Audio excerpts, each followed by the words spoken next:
Kardeşin sabah 8'den beri bilgisayarın başında böyle hiç kalkmıyor. Bir uyar abisi olarak bir şey de şuna. Tamam anne. Murat kalk lan bilgisayarın başından biraz ders çalış. Bak gene babandan para istemiş abi. Çok para harcıyor çok. Ne yapayım abi? Senin gibi her gün dışarı çıkıp para mı harcayayım? Ne diyorsun lan sen? Sen ne diyorsun ya? Ne oldu? Haksızken şey olana haklıyken şeysiz mi oluyor? Ha? Konuşmayı bile beceremiyorsun lan bilgisayar oynamaktan. İmbesil. Bak gene birbirlerine girdiler. Hayvan gibi bağırıyorlar, komşular duyacak.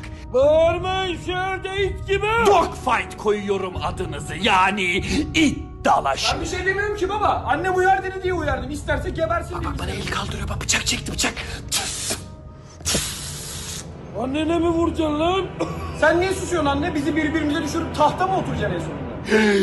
Aşk olsun, insan çocuklarıyla eşiyle paylaşamayacak mı bir şeyleri ya? İstemiyor musunuz beni ya?